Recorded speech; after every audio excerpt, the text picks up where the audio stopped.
I want to thank everybody for coming. It's just so exciting to see the difference between today and 2 years ago, how the field is growing and expanding to new people, new countries, and welcome everyone. Today, I am going to present an overview of what I presented 2 years ago, because there are people here who weren't here 2 years ago, and then some new ideas. I have many people to thank for this, all of the doctoral students and students in my lab, Dr. Janice Cooperschmidt, who's here, and my postdocs, Sarah Schwartz and Elizabeth Raposa, and many, many others. I also want to thank Mentor, the National Mentoring Partnership, Sylvia and Betty and the Mentor Program Friesland, the board of Stenden and NHL, and many, many others, my funders throughout the years. I want to start with our president, not any of the candidates, but our current president, and just say that, I do think that he captures it, that mentoring provides the support young people need to think more broadly about their futures, right?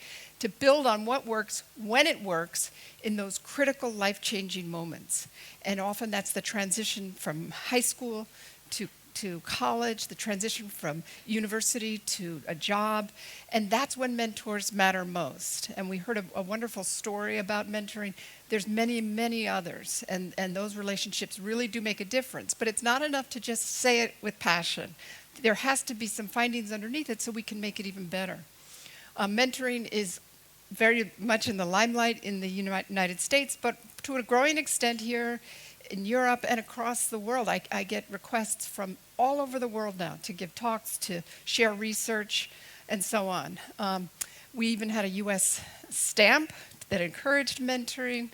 I want to talk about what is mentoring, because I was in Brussels with a team from Friesland earlier, and there really wasn't even a shared definition of what mentoring was. I put a new word up here for me, which is I learned from Mark, non-formal mentoring, but this is just one way of understanding it. There's formal mentoring, and that's the teacher and the student, the boss and the employee, the supervisor. There's informal mentoring, which is just everyday mentoring, the things that you do with your children, with your children's friends, the things that happen between people in everyday life. And then there's non-formal, which is programs like Mentor Friesland. And I'm going to talk about new strategies that really bring together all those different spheres of mentoring in a way that is going to expand the influence of mentoring in new ways. I also want to put up a rather complicated schematic about mentoring, because this is why we are confused about the definition of mentoring. There's this wonderful professor from Great Britain, Philip Dawson, and he took the initiative to look at over 175 different kinds of mentoring programs so that we could begin to look at how different programs can vary. So when we say mentoring, it might mean something very different to the members of this audience. And so just beginning, what is the training that's necessary for the mentors in your program? What are the resources, the objectives? And just take a moment to look at this. And you'll begin to see that really mentoring is not one thing. But without it being at least some way having a shared definition, it becomes somewhat meaningless, because what are we evaluating? What are we talking about? And I think at the essence, we're talking about a caring relationship between often non-parent adult and a younger person. And it's a relationship that's characterized by many of the things that we've talked about today: understanding, support, scaffolding, and those wonderful things. I'm going to share these slides with Sylvie, and she can share them with anyone who's interested, so you don't have to worry, because I do think it's useful to kind of think about the ways they differ. I also want you to learn from the mistakes that we made in the United States. So mentoring is a very big field in the U.S. There's a mentoring summit every year in Washington, and about 1,000 people attend it from all over, and many of you have attended it, and every year it goes up. And there's a field of researchers who call themselves mentoring researchers. There's about, maybe 100 of us out there. And so it really kind of has been going on. I've been studying mentoring for 25 years. The field of mentoring has really, since maybe around 2000 in the U.S., just expanded to the point where there's now about 2.5 million young people in formal mentoring relationships. The problem, now here's where I want you to learn, is that from the beginning, the message was anyone can mentor and you don't need skills to do it. Just sign up. And why was that?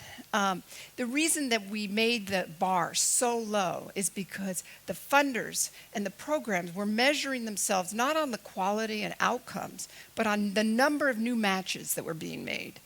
And if that's your goal, to make as many, it's a very American goal, grow, right? If that's your goal, then the rate limiting factor, the thing that's going to prevent you from growing, is how many volunteers are willing to give their time voluntarily to the field of mentoring. So you have to make it easy. You have to lower the demands for training, for how long the commitment needs to make. But every time you reduce the rigor and the fidelity of mentoring, you reduce the outcomes it can have. So this was a big message 2 years ago. I'll try to just make it in one slide now. Mentoring doesn't work if it's not done well. It is not the silver bullet that anybody can do it no matter what. If you're going to make a commitment, if you're going to use a relationship as the tool of change, it's a very powerful intervention, but it also opens young people to vulnerabilities in ways that other interventions don't. Because when it doesn't go well, they often blame themselves and they feel a sense of loss. And as my research has shown, they're worse off than if they never had that person enter their lives. So it's a commitment that needs to be made seriously. And in the US to this day, some of you have been to that summit. They give out a tote bag.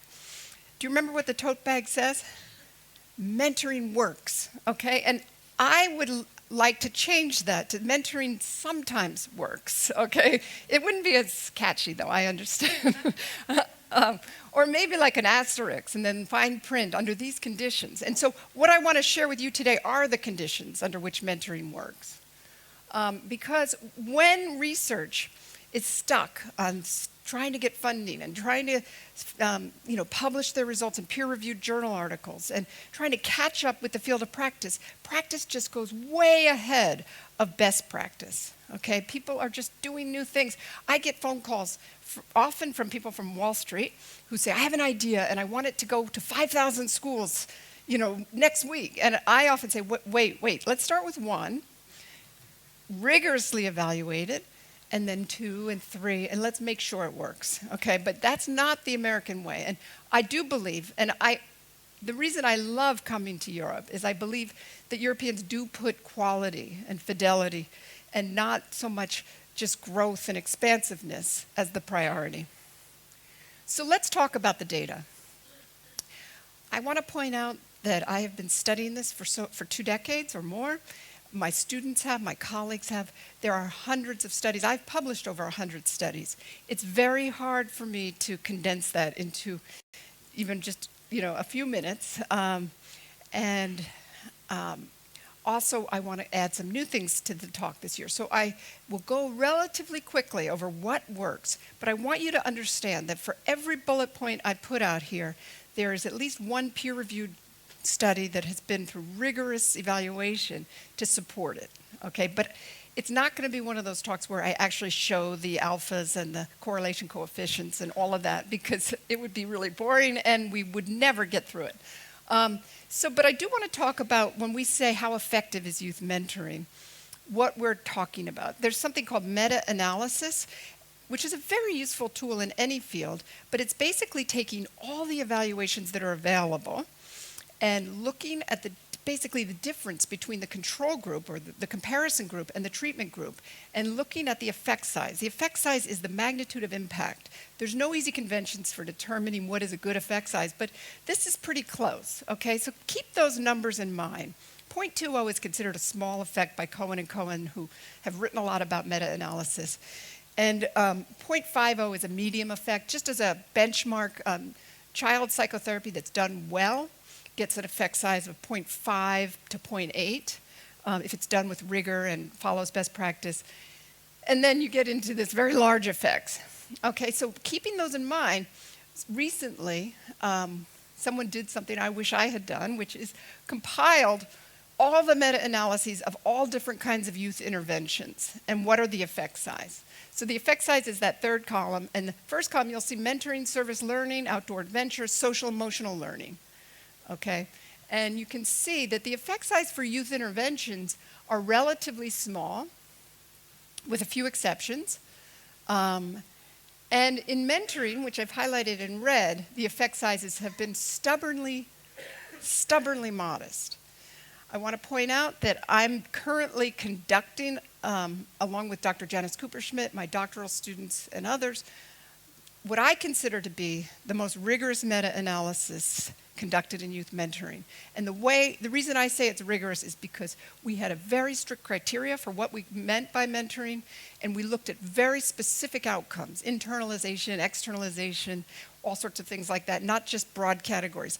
And unfortunately, that's not out yet. I was even emailing my data analyst saying, please, just something. And he's like, no, I don't have anything yet. But it is coming soon, and I want you to look carefully for it, because right now we have some data that tells us under the best circumstances overall, mentoring's effects is about 0.21. Another meta-analysis was conducted a decade before this one the 0.21, and it was around the same. So it's stubbornly small effect. But what matters is that I was an author on the second meta-analysis, Dubois et al., 2011. When we look at those findings, we see that programs vary a lot. Some programs are actually having a negative effect, and some are having a very strong effect. And so when you put them all into one statistic, you get a relatively neutralized, smaller statistic. So the goal is to say, what's causing those ones in the far left up there, far right, sorry, to have such strong effects? And that's a lot of what we've looked at in our research. The key, if you remember anything from this talk, is that the more you use empirically based, evidence-based practices, the stronger your effect is going to be. And even if you think you're doing a good job, and I'm sure all the people out there that were doing these evaluations and running these programs thought they were, you are not guaranteed a strong effect unless you're using evidence-based practice. So what are those practices? I just want to also point out that when you use evidence-based treatment, you do get those effects. It's not impossible, okay? And that's what I'm hoping as we launch and create more and more programs across Europe, that you begin with the best practice, and you don't have to learn from 2 decades of us. So when are programs most beneficial? Bearing in mind that every statement here is supported. I'm going to talk about how does it work, okay? Not just does it work, but how does it work? What are the implications for policy, for practice, for research? Okay, so let's talk about stronger effects. Let's start with the young people, okay? A very persistent effect, and we have Dr. Janice Cooper-Schmidt and I have a new paper coming out that shows this, is that it's not for everyone. Mentoring is not for everyone. There has to be some level of risk, but it can't be too high a risk. It's like a bell-shaped curve. If the risk gets too extreme, then more intensive professional treatments are needed. If there's no risk, it's not a necessary inoculation for everyone. If the young person is already surrounded by many caring adults and doesn't have big problems, you don't need to mentor them either. And our studies consistently show this. So one of the studies that we published showed that if you go into a mentoring program and you have catastrophically difficult relationships with your parents, with your peers, with your teachers, it's unlikely you're going to form this great relationship with your mentor.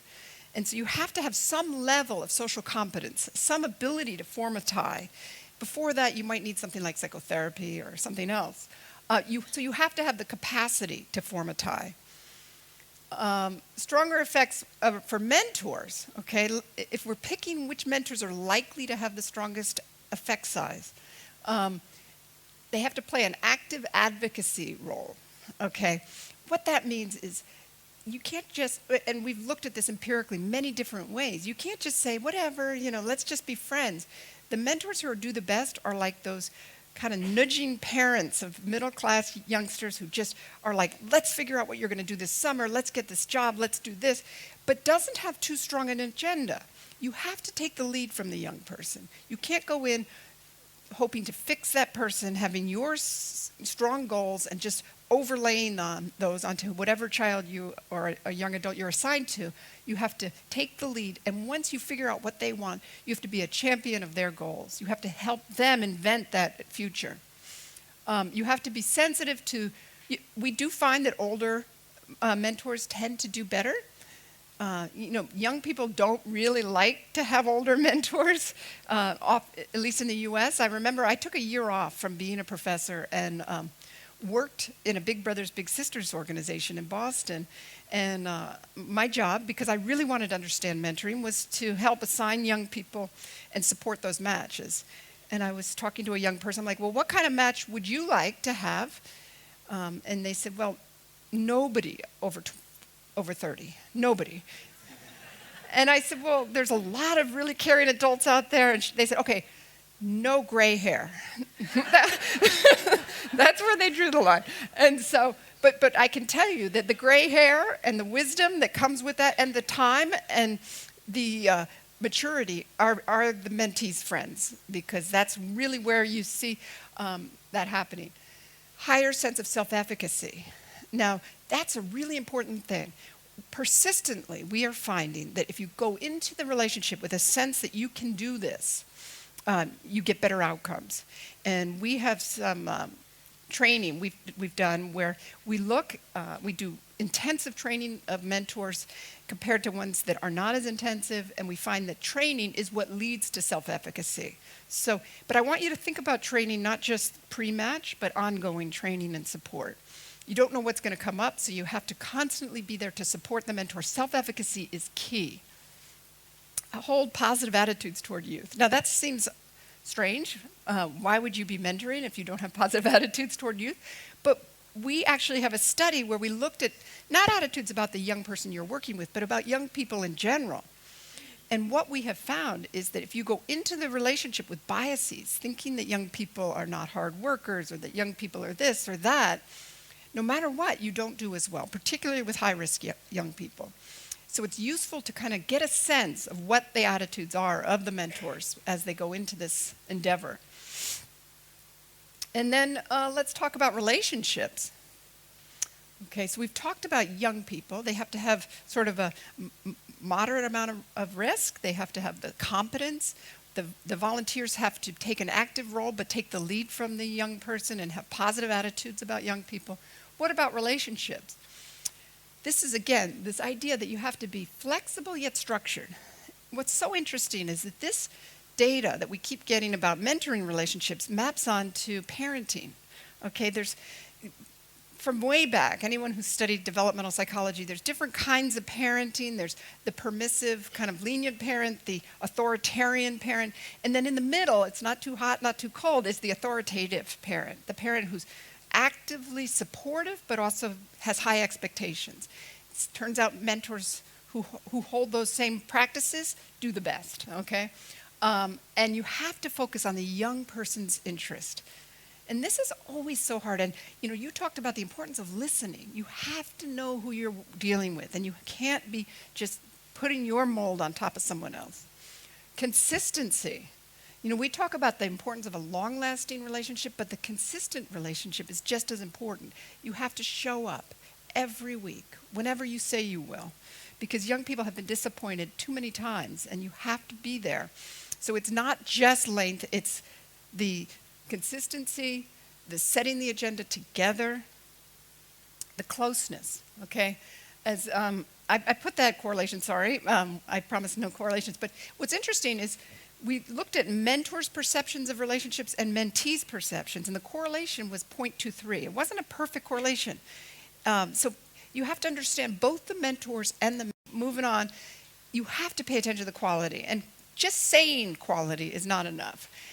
Anyone who has stayed at a Quality Inn in the US knows that just calling something quality does not guarantee that it's high quality. Same thing, Trump steaks, okay? He says that they are the world's greatest steaks, and that company went bankrupt. And so you have to go beyond rhetoric, right? And really think about it. The length of the relationship is also so important. These data I'm putting up right now show you that even under the best conditions, when volunteers have made a 1-year commitment, only about half are lasting as long as they're supposed to. Okay, so if you look at Bernstein et al., they made a 1-year commitment and only 44% lasted 6 months or longer. In Grossman and Rhodes, they made a 1-year commitment and only 45%, and so on. So I know this isn't true in Europe and in other countries, but in the US, we have a problem of a leaky bucket. We're good at recruiting mentors. We're terrible at keeping mentors. And it's an enormous expense. The biggest expense of mentoring programs is the recruitment.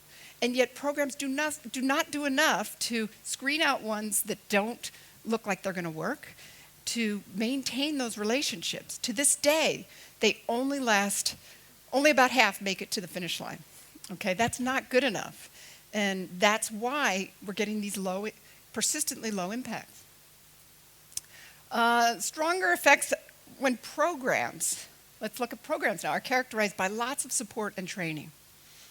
Okay, by ongoing supervision of those matches. The first few months are the most delicate, and there needs to be ongoing support. I talked about how I was a match support specialist at Big Brothers Big Sisters. We had a telephone call center where we just had to call every 2 weeks to check in on these relationships. That seemed crazy to me. You need so much support. I mean, I'm a clinical psychologist. I was trained for 6 years on how to provide support, and to think that we might do a 1-hour training and then check in every 2 weeks, it's just not enough. And so programs that provide more tend to have better outcomes. Realistic expectations, and this is something where Janice, who I keep mentioning up there, we have a new study. Our training leads to more realistic expectations. People who go in with these expectations that it's going to be easy, that it's going to be fun, that it sometimes is, but sometimes it's difficult. Dr. Renee Spencer, who's hopefully someday will attend this meeting, she wrote a great paper called It's Not What I Expected. And it was really looking at why relationships failed. You have to go in with, what are you getting yourself into here? Frequent meetings, program-sponsored activities, that seems to matter. Building a community around the program, and Mentor Friesland does a lot of that. Additional programs and services to supplement. In the meta-analysis, we found that mentoring by itself, just as this one individual intervention, is not as effective as when it's embedded into a broad system of caring for the young person. You know, educational services, this, that, and the other thing, and the mentor's part of that whole scheme to improve the lives of the young people. Parent involvement. We are finding that when parents feel supplanted or threatened by this relationship, it doesn't go as well. And I'm going to show you some data that suggests that ultimately, the more the parent feels part of the team that's helping this young person, the more that relationship between the parent and child improves. And matching on interest. Okay, we talked about that. You guys talked about that a little bit this morning. We have some very strong data on matching on interest. This is the meta-analysis that was done a couple years ago. And these are moderators. Moderators are things that raise the effect or lower the effect size of youth mentoring.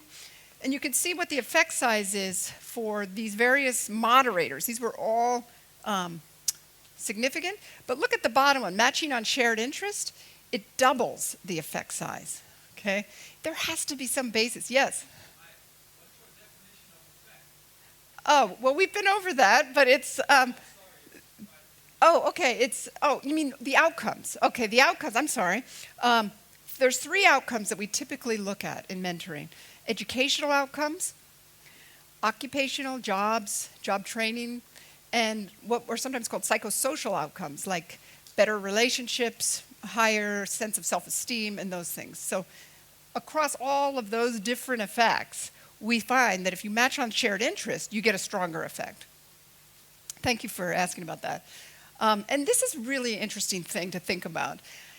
You can do anything with a young person. If they're not interested, they're not going to get into it. But the minute you figure out what interests them, they are all in. They are so intense. And you don't know going in what that interest is always. But that's the goal of the mentor, is to find out what that person is interested in and connect with a mentor who can help them develop that from a little spark to a intense, flow-like experience. So we've covered a lot of ground so far, and we've covered a lot of research.